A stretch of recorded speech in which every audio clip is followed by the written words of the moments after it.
being able to cleanse off that attack speed debuff, but most of the CCs here from Gambit are knock-ups or movement displacements, which you can't cleanse. You can't cleanse knock-up, can't cleanse shockwave.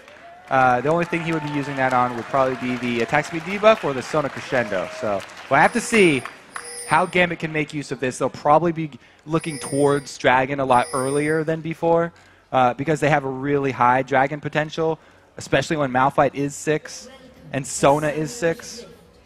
All right, so we are into match 2 here in this best of 3. We're trying to see Gambit, the second European team to come out of their group stage, get the second win here in the quarterfinals. Will they be able to do it against Najin? This is match point for them. If Najin keep themselves alive here, they're going to stretch Gambit into one more game of banning out their champions, figuring out how they work. We'll have to see if they can do it. Gambit, like you said, coming in with another fight, team comp. See if Najin can avoid that again and go for the objectives as they did last game. Interesting. So we have had Diamond, much like Loveland, when Loveland uses the jungle Aatrox, start out with his Q very early, try and get a little bit of charge into his Blood Will in the fountain so he can heal back up. There it is. You want to keep that thing very high for the potential of a level 1 fight, because if you don't fill it up at all, then your passive, you won't revive. If you'll just have a few health, come back to life with like 10 health, and it doesn't matter. You have to use health to be able to use that passive. Praying Kane patiently waiting here off in the side. It doesn't look like they're going to get any aggression, but very safe wards coming from Gambit. Neither of these teams, we have to remember Najin, they were on red last time, but they put wards all down the bottom side, and it looks like we're actually going to get matched up lanes here. All right, so this ward definitely sees what Praying Kane are trying to pull off, and Voidal trying to get the Q off. Giving them a little song. But Diamond, though. Okay, so now I finally get to talk about some jungle Aatrox. He does use his Smite, but Aatrox does not need that at all to clear anything in the jungle. He just wants to get to level 2 as quick as possible to get his W. The W is what Aatrox is all about in the jungle, because he can sustain forever. You won't see Diamond having to buy potions. When he gets below 50% HP like this, switches W over to the heal, and it heals for 3 times as much. That's why he also can start that Doran's Blade. The drawback for jungle Aatrox is that if you do fail your first gank and you do lose your passive, then the other team knows that they have this window, 3.5, almost 4 minutes, that they can go completely aggressive on you. Kane now going extremely aggressive. On to Voidal, will be able to take him out. Sona, some of that low HP, the expunge is there, they get the first blood down onto Voidal. A little too sure of himself in lane there.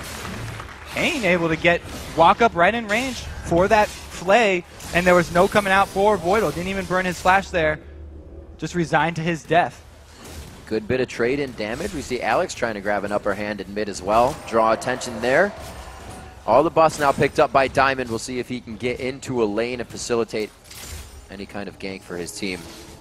Alex Ish is a level up here as the mid laners go back and forth, so we'll see if he tries any more aggression as he hits that 6 first. This is extremely scary for all of Gambit, because we saw how much Prey was able to do last game without that early first blood. Now that he's got a strong, very early start, well, actually, we may even see him start to roam around and make use of his invisibility once he gets his Blade of the Ruined King. He has shown that he's a very offensive Twitch player, and he will not hesitate to look for those solo picks. Alex in that mid lane choosing heavily to go for his dissonance damage, leveling that up. You can see it chunking out Nagane here. So as he hits 5 again, more points, more damage, and we're going to maybe have somewhat of a dive here. They're playing this one safe. 2 versus 2 here. It's going to be a good counter gank. There it is onto Alex. Diamond waiting, and now he's going to go in. They try to get the damage right onto Nagane. Alex is going to go down. They are able to pick up a kill there. Nagane on the wing actually got it for himself. He gets the lifesteal back. No buffs are going to be secured for Nagane. Watch didn't want to go in on that because the amount of healing that can come out of Aatrox at low levels can definitely bait you, but going for that passive on Aatrox would have been huge. That 2 versus 2 situation, though, it was all about initiative because Watch was the first one to make the move, and he landed the cocoon. So much early damage went in the favor of Najin's sword that it was very, very difficult for Gambit to come out ahead in that one after just the initial few seconds. Najin trying to pressure every lane now. They saw Diamond was low in mid. They know they can throw out some kind of careless hooks in the bottom lane and relieve that pressure, but still hold it quite well. 5 minutes in, 2 kills already from Najin, and it's been almost a flip-flop in the mid lane. We don't have the CS there for Nagane yet. Oh, another play! Again going in on the fight. Kane going hard. They pull him in for a bit more damage, and they are just constantly pushing these guys out of lane. The expunge as well, affecting both of them. Really, really scary for Gambit here. Already this early into the game, they're having so much trouble bottom, they have to call Diamond to try and swing this. Both mid laners have backed. Throwing on the Doran's rings. Oh, That's no. going to give Alex HP, but will it give him enough? He dances around the minions to try and get out of this one. I don't think he's got the tap dance for it, though. Nagane takes him down, and they continuously pressure down on that summoner.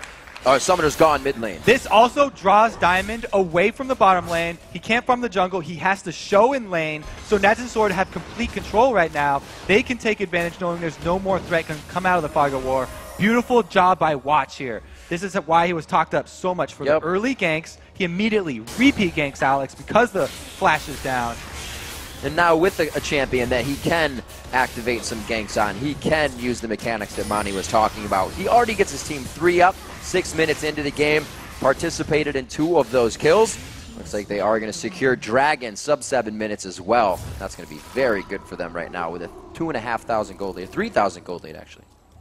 Grabbing that kill and turning level 6 for Elise, pretty huge for them right there. Very easy Dragon because their bottom lane was winning so easily.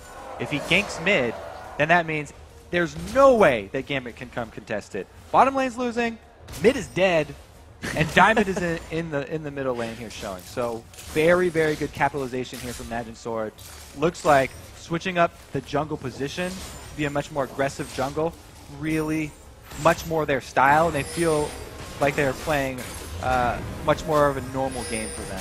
So with that, with how Najin is playing, another oh my portal. gosh, Kane knows he's going to take 70% of his HP, but the expunge, along with both attacks, allows him to get in. The teleport to the bottom lane. Big ward. The unstoppable force has been used. Voidal actually goes down. Prey makes sure he makes his mark before he goes into the death chamber. They're able to answer with a few kills there, but that was big still. They're getting their kills even in depths. Yep, and that leaves Expression up top, farming behind the turret here so that every single minion is dying to that turret. And Darian, though he came down and turned it into 2 kills for his team, going to go down very heavily in CS here as well. Diamond pays for it. By venturing bottom, he loses his topside jungle. So, as I was saying before that, with all the pressure that Najin continuously puts on, we've seen Aatrox in the jungle a few times. How does he play with his team from behind? Is he a champion that needs to be ahead to do really well, or is he still going to be able to be what he needs to do for his team? Yeah, without the flash, actually, the surprise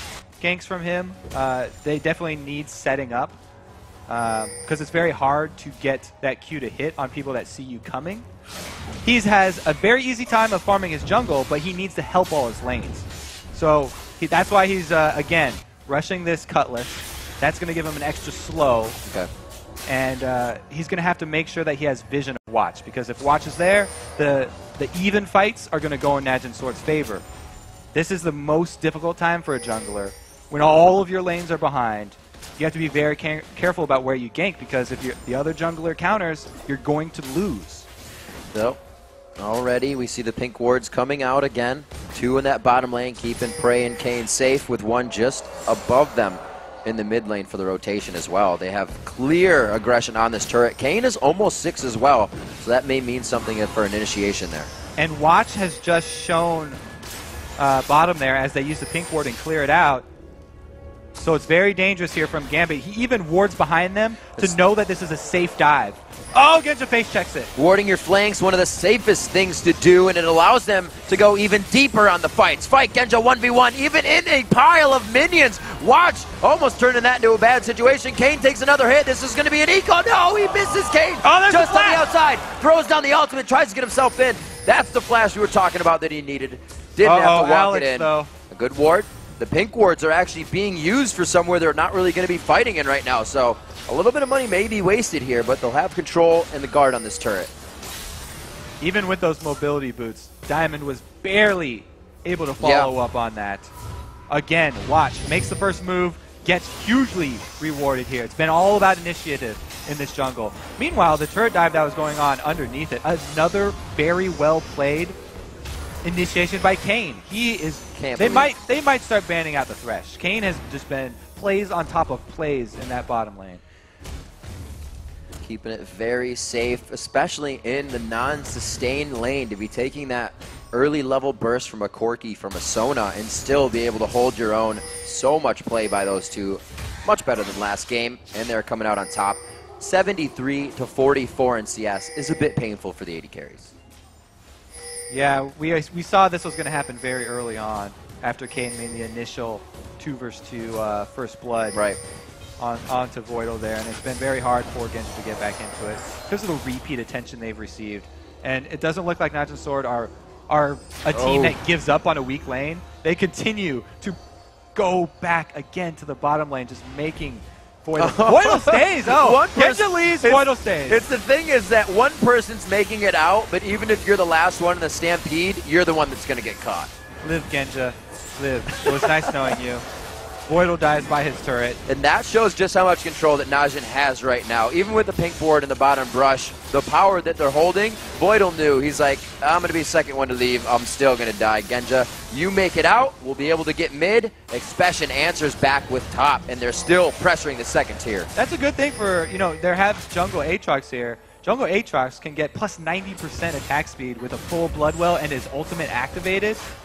That's a huge amount of attack speed for taking out turrets. He does have to worry, though. Nagane trying to 2v1 with a little bit of help from the turret on his shoulder there. He's doing it, too. The Bloodwell, he actually gets the 1. That's not enough on the command shockwave, and he actually wins a 2v1 trade. Expression to come up and give him the assist on the shutdown for 2-kill Aatrox. Najin sort of quickly running away with this game here. That was a very beautiful 2 versus 1 from Nagane, setting up that kill onto Diamond. He popped passive. Good rotation down from Expression. One of the biggest things in League is knowing what you can do in a certain instance. The durability of your champion, Nagane 2v1ing there. Expression, knowing that there was going to be trouble, came down to clean up the kill. It leads to a mid turret now, 4-1 in turrets. The swing has completely been in Najin's favor now, about 7,000 to 8,000 gold, and Gambit has not been able to grab it back like they did last game. So on their heels, it's going to be Gambit really to make the moves to get back into this one. Look at the combat effectiveness of these AD carries right now, too. Okay, never mind. Let's look at the 2 versus 1 again. Because we saw Nagane come in.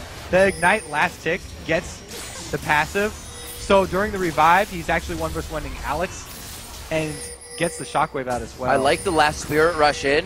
Yeah. Diamond was like, ooh, he might fight. Oh, wait, they're just baiting me in for that kill on Expression. Very good rotation down from Expression. He's been able to take that top turret because of all Darian's teleports and also get a nice CS lead. Something we have to watch as well. That teleport is up. But with that, Expression gets himself a kill, leaving lane, comes back to still be 40 CS in that lane ahead. These guys are really putting their mark on this game. 13 minutes in, Gambit are already feeling pretty desperate here. Yeah. They're hoping that Genji can even up or at least close the gap in that CS down there bottom, trying to just get as much as he can, while the rest of the team desperately holds on to what turrets they have left. Right now, if they get into a fight, it's a Corki with Phage versus a Twitch with a Blade of the Ruin King here. They are on the hunt. Oracle's already out onto watch here. It's not even 15 minutes in. The hunt is going to find a prize, and it becomes Voidal. Now the 5th time going down in the game, only 14 minutes in. Watch creating these options for his team right now. And Nagane still has his Deathfire Grass, too. So they still have first potential for more picks as the rest of the team rotates down. We'll see what they can do.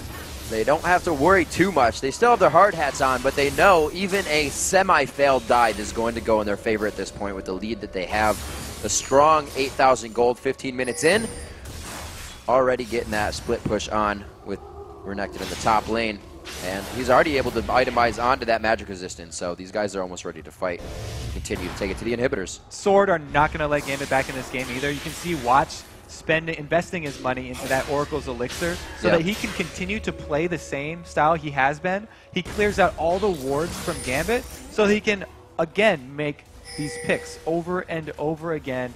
huge, huge vision advantage for Najin Sword in this top lizard side jungle here. It's very dangerous for anyone on Gambit to be going in there, especially Voidal. And it's very interesting the way. Oh, Genja. Good bait.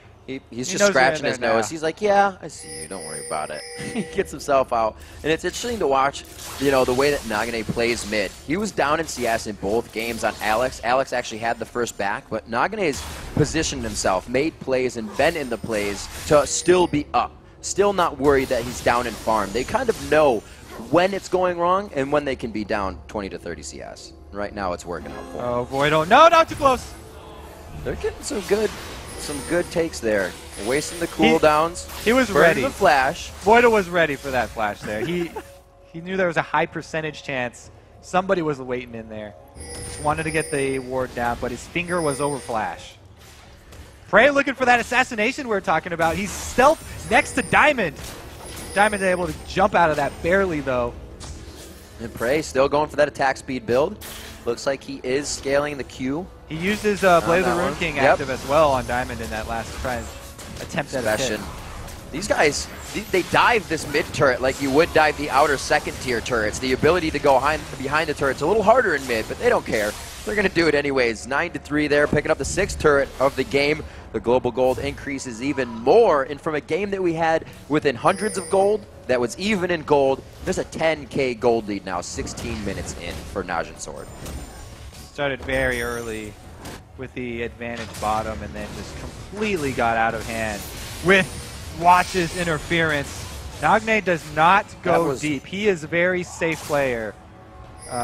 That's what I just learned right there because Genja was very That was easily, one Foxfire and 3 bolts from an ultimate, so yeah. with a Q. That's pretty painful. He didn't want to overextend. You know, they didn't have any deeper vision, and they were missing 2 members there from Gambit, so. Gambit not in a position to itemize as well as they did last game. We see Genja still building up to that Triforce. The second core item for Prey almost finished as that critical cloak will come in. He likes to build into the Phantom Dancer, the attack speed twitch that we saw before. Genja with that Phage into a Zeal. 3,000 gold separate these 280 carries alone. Yeah, it's definitely a rough game here for Genja. We don't even know if we will see him finish a Trinity Force. It's a big pressure here by Najin. They haven't really dictated any kind of central mid push like we saw in the SKT OMG game. They are definitely still respecting the power that Gambit brings. Orianna, Malphite, Aatrox will change a team fight with a crescendo on the backside that you're looking for. So they're doing this methodically and just surgically taking out everything they can without taking too much damage. The thing is, when you're against a team like Gambit has, who is a huge combo team that relies on the timing with all their ultimates. Oh my word. Stacking all these Unstoppable Force and Crescendo and Shockwave and all that. This is the time to do it. If you're up against a team that won every single lane, it guarantees all those lanes are pushing. The 3-1-1 split push is very easy to pull off. And Najin Sword just completely overwhelming Gambit here. There's nothing they can do. That's right on. Oh no, he turns on the Sands. Gets back, especially with the ultimate on. He will be all right with Dominus there. It looks like they can't even really hurt him. He's taken 4 members, damages, and cooldowns, and they're walking this one in and out, waiting for Gambit to just spell reel until they can go back in for the fight. You can see that Najin really isn't even worried about this. Now onto Darien. They're able to take him out instantly. Malphite, the first one to go down. Najin knows what they can do in this fight. They continue to execute. Darien coming out of Bloodwell, but they get a kill in between that window, and they pressure Gambit off the inhibitor. Good Shockwave, but everyone else is dead already. Najin Sword rewarded with the inhibitor. They're so far ahead right now. They could just damage the front line. They poke down Darien from the beginning and then finish him off. A good job of them landing that CC very late on Darien, so that by the time he wanted to pop that Unstoppable Force, he was already going down, and they just executed him. Just see, goes in quite Look at hard. That flash from Prey, avoiding Diamond's Q, and after that's done, there's no more initiate here because the stun into Cocoon, Darien is not able to have any amount of time to get an Unstoppable Force off. The charm onto Voidal there was just icing on top of the cake. Diamond goes back in to try and capitalize, but it's over from here. That Najin is pressuring these fights perfectly. Voidal was in his own base, and after that crescendo, he had 0 mana. It's unfortunate, but Najin's forcing them into those fights. You have to shout out the coordination here from Najin. Yeah, I mean, exactly. Being able to poke down a tank, an initiation tank like that, and then commit your damage to him with your CCs is very, very bold here. If they had let, a split second in between of those CCs, he could have gotten his Unstoppable Force off and done his whole combo. And that's basically what Malphite wants to do. Oh, baby! Looking for more. There it goes. Expunge. No, he doesn't actually get the ending damage. Oh! It's forcing the flash, though. Good guy Diamond was about to take that hook. Yeah, we said, Frey's going to be looking for those solo assassinates, and he definitely feels confident now because he has his favorite combo of the Blade of Ruin King and Phantom Dancer on top of that red buff. They get the flash from Alex.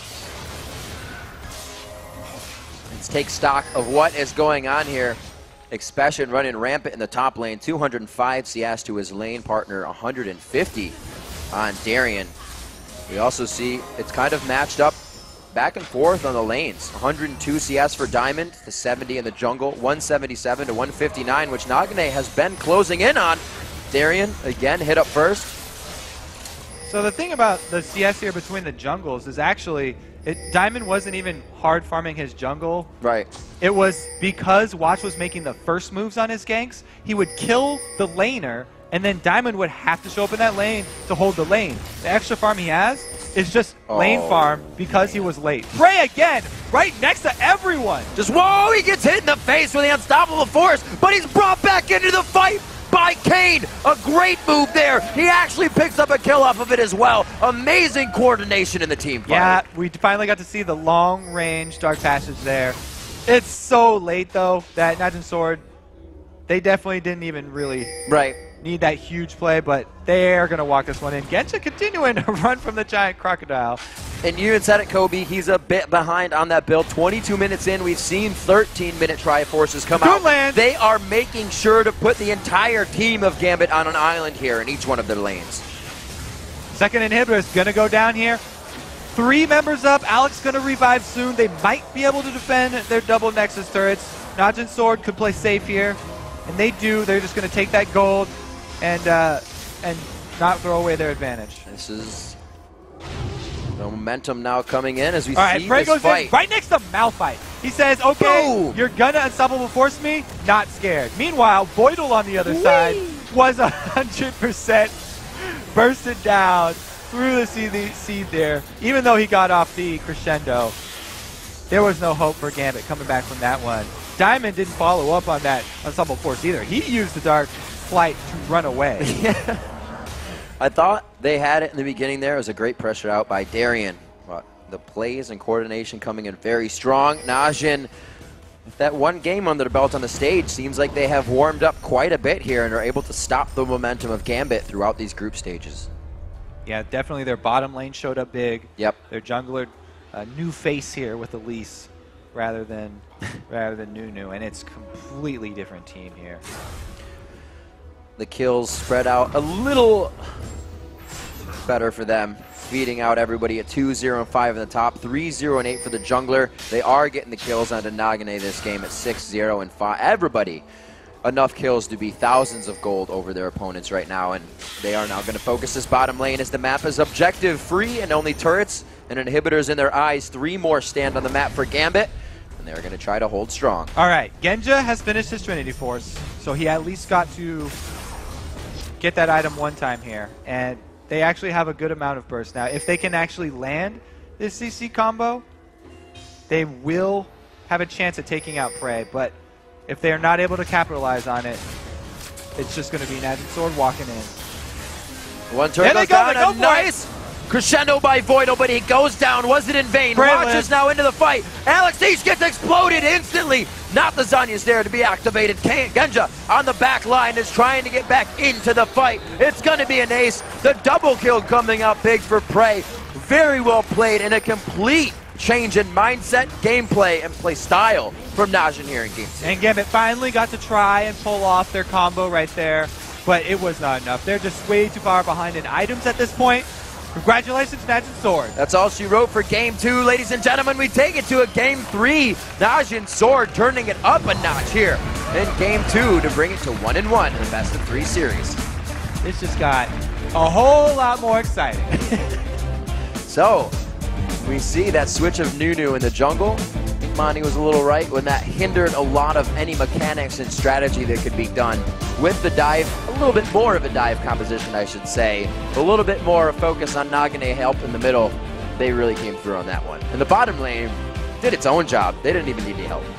Now it's Gambit's turn to make the adjustments, though. So you got to think, are they going to go after Nagane's Ahri, which he's pretty much always played, or do they take something away